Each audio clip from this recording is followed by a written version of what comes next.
Welcome to Strategy Unlocked, powered by Business Navigators. Thank you for joining the Strategy Unlocked. My name is Luke Medvegy. I'm the host today for Strategy Unlocked, and today we have a guest, Travis Johnson from Parade Deck.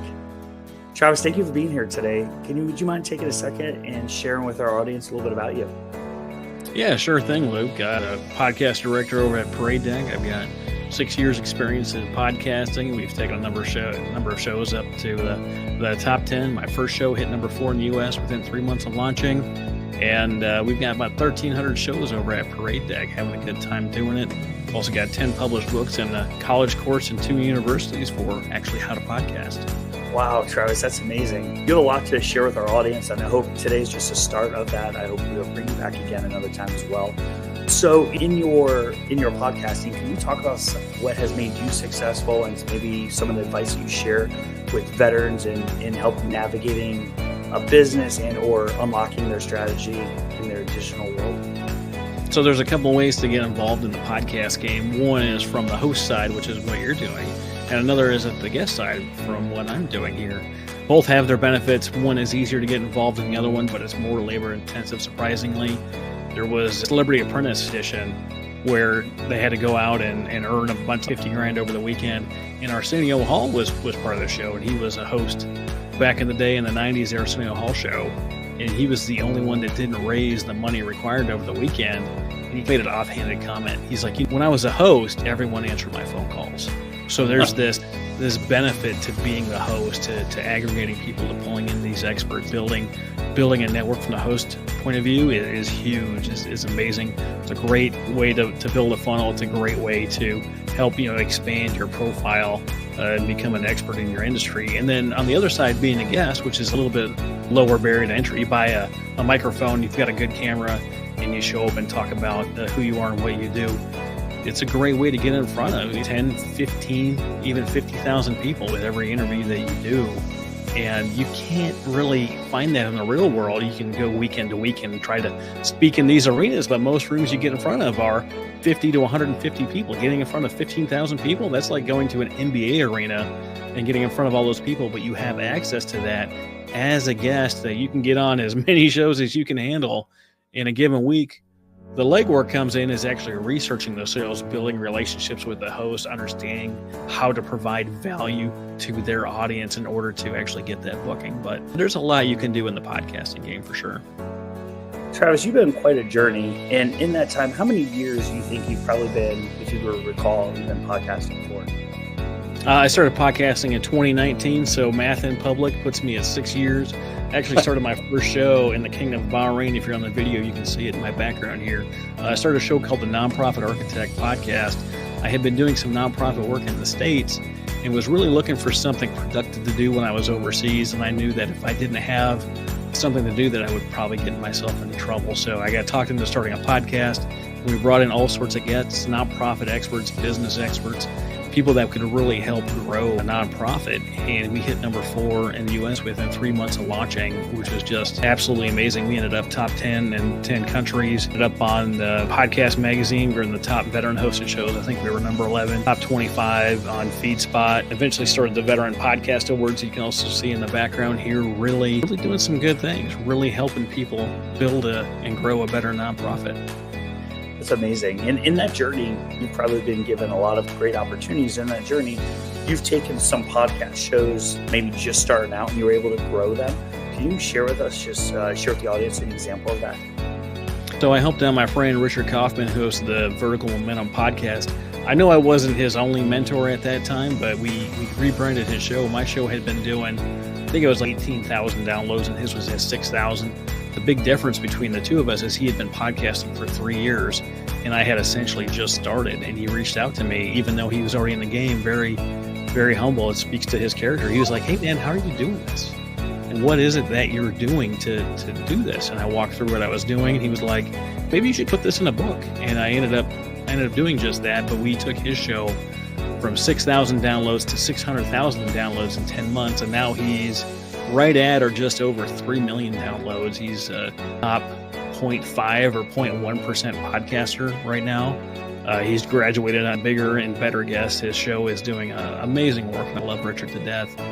But there's a few things that you can do as a host to really improve your odds, really improve your reach, and really turn this into a business generating mechanism. I know if you're watching the video right now, you can see the businessnavigators.com scrolling on the bottom of the screen. And I know you, Luke, are using this as a funnel to help drive business. But like the podcasting itself is you can connect the back end from your host. You can connect to something like 35 different channels. Well, every week, if you come up with a show and you produce a little video clip or a little audio clip and use that as a preview, post it as a podcast, you're now getting double duty each week. But the big cool part about the mechanism is that you're publishing your website each and every week. So you have 70 or so backlinks pointing back to your website each and every week to help build that domain authority. If you do things like also publish the video in there, publish the audio, and publish the full transcript, now you have this multimedia blog post that you didn't really have to create. You've got this one source of the video and audio from the podcasting. You get it transcribed, and there's AI tools for that, but you publish it as a blog post. Now Google sees what you're doing. They own YouTube, and that's published right on your page. You've got multimedia with photos and the audio, and plus the transcript. A 40-minute conversation is a 10,000-word blog post that you didn't have to write. So you're not having to pay these SEO people. You're not having to pay a blog post writer. You're not having to do some of these things. You can later, right, to fine tweak and fine tune your stuff. But like you can turn your podcast into an SEO generating monster if you just do a couple of things in the back end. Wow, veterans and business navigators, you're listening to Travis Johnson right here, giving you a masterclass on how to literally 1,000x your business. This is amazing. This is absolutely amazing. You took it from 6,000 to, you said, over 6 million? 6,000 to 600,000 in the first 10 months, and now he's up over 3 million downloads. Yeah. That is incredible. That is absolutely incredible. That is unlocking. That is literally unlocking your strategy. When you're starting out, by the way, you gave great advice right there. I just want to say that up front. But if you're starting out, maybe Luke Medvegy here, brand new, retired, worked for energy. I was laid off, and then, now I'm saying, hey, I got to do something. I got to make sure. And I also have this calling. I want to help our vets and continue to help our tribes who have created, as you can tell, the business navigators. And we're working strategy and lock. What are some great advice, or you can offer for maybe you're a Navy guy and an Army guy. What is some advice you can share? Yeah, whatever it is that you're trying to do and trying to accomplish, really have to be intentional. If you were talking about something like podcasting, for instance, like the vast majority of out there's 5.1 or 5.2 million shows. The vast amount of those shows aren't active. If you were looking to get into a podcast game specifically, there's only about 187,000 shows that have more than 10 episodes and have published within the last 90 days. So if you look at competing on something like YouTube, where there's over 1 billion channels, right? The size of the pool is still blue water. You're not competing with a lot of people. So you have the ability to be on shows. There's tons of shows that you can be on. But to host your own show and get started, if you're worried about that, don't worry about that. You can start with a cell phone, a quickie mic, your AirPods, and going to start recording. You've got to commit to at least 25 episodes. If you're posting weekly, that's a half a year, right? Half a year is 26 weeks. And the big thing to know is this thing called pod fade. What pod fade is you start doing a show, you're all gung-ho about it, and then after a couple of episodes, you're like, maybe this isn't worth it. I'm 3 episodes. How come I don't have 1 million followers and $1 million yet? For whatever the reason, but there's a certain benchmark of shows, 1, 4, 7, 9, 11, 13, 17, 19, and 21. If you can get past those benchmarks, you are going to have your show long-term. Like, at Parade Deck, we've got a dozen shows that are pushing 300, 400 episodes, 500 episodes. That longevity is what builds you this thing called passive influence. Now, I haven't hosted Nonprofit Architect in a couple of years, right? And you can look at this from the point of view as a host or as a guest. I still have people every week reaching out to me about nonprofit advice. I still sell products that I had in the nonprofit world. They're digital downloads and deliverable by email. I'm still making money off of stuff that I did 6 years ago. So as you go on and create and/or be a guest on shows, and there's no limit to how many times you can be a guest in a week. You can do it one time. You can do it 50 times if you got enough energy to keep that up. But as you build your library of shows that you've been on or that you've hosted, people are going to find you. You might do a show today and someone doesn't find you till next year, but you might close that client for $25,000, right? Doing the shows, getting started, having that material out there, being able to find you. If you're in business, do not have your LinkedIn profile, do not have your Instagram profile set to private. Don't put barriers into being able to connect with you. Be out there, be open. Have a calendar link where people can hop on your calendar. I wake up every day and have new appointments on my schedule because that stuff is available. Having that stuff created is the start, but you have to keep doing it. So you mentioned the calendar link, and before this we were talking, you were giving me a little bit off the air mentorship, which I totally appreciate. Your candor and expertise and truth giving me a masterclass before we started, and I really appreciate that, Travis. One thing that you were talking about is send out 2 calendar links. One before, get a chance, know who you're interviewing, give them a chance to know who you are, what you're about, and what you're trying to accomplish. That was such awesome, amazing, distinctive advice. Just having that, just like in the military, prior planning, right, helps ensure that, right, the 5 Ps. Yeah, right? yeah. So you want to make sure to have a pace with, a multi-contingency emergency, even in podcasting, as you mentioned. Your laptop goes down, hop on the phone. The phone goes down, go hop on your kid's laptop. I mean, the point is have a backup plan. Yeah. So one of the things you do in the podcast industry is you pre-record a bunch of episodes, right? So right now we are pre-recording to release at a later date. When I launched, I had 5 shows in the can, is what the industry calls them, 5 pre-recorded shows, because things happen. Guests don't show up. You want to take a day off because you want to go on a vacation, treat yourself, do that time. And if you don't have episodes lock, stock, ready to go, you lose listeners, you lose viewers. Think about all these shows that are doing limited release on things like Netflix, and they have to wait a year and a half, for the next season to come out. How many of these people are coming back to you? How many people are they losing in the transition? So keeping up that library of pre-recorded episodes is going to go a long way into making sure that you're guaranteeing a weekly show and that weekly show is going out. That's awesome. That's great advice. From a perspective of literally on your journey, traveling over the course of those 6 years, mentoring many folks on this path. If there's anything you could change, if you could go back in the little time warp continuum and you could change something, is there something that maybe you can help advise that veteran who's starting that, hey, don't go down that road, or maybe technology involved, or here's something I would have changed in the beginning? Would you mind sharing that with us too? Yeah, absolutely. If you have a show that you're hosting, you have to have a group where those people can go and interact and talk, right? You go on your social media profile and you promote what you do. Nobody cares. Nobody cares what it is that you're doing. Like, hey, we've got this thing coming up. We've got a retreat or a masterclass, or we're doing a 6-day challenge on whatever. Like, they don't know you. They don't know who you are. They don't understand who you are. Have a group stuff where you're going into and you're giving advice and you're building relationships. And then when you have your challenge, go to those people and say, hey, sign up for this week's challenge, this month's quarter's challenge, whatever the thing is. And because they know, like, and trust you and have it with you, they're actually going to be able to connect with you. If you are on the podcast guest side, you're going to be sharing.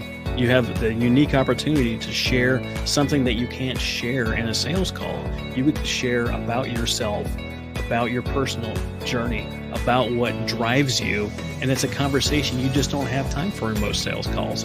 So when they show up to you and you've shared about yourself, about your struggles, like, I appreciate, Luke, you sharing that you got laid off. Like, that stuff happens, and people are listening, and they need to know that just because I'm on screen here, just because I have good advice, doesn't mean I haven't been through my own struggles and my own challenges. When I first started podcasting, I thought it makes sense for me to offer nonprofit coaching and consulting services. That made sense. That was the game I was in. That was what I was doing, and that's what I was promoting. And I found out that nobody wanted coaching and consulting for nonprofit stuff from Travis. I had one client, we did a great job.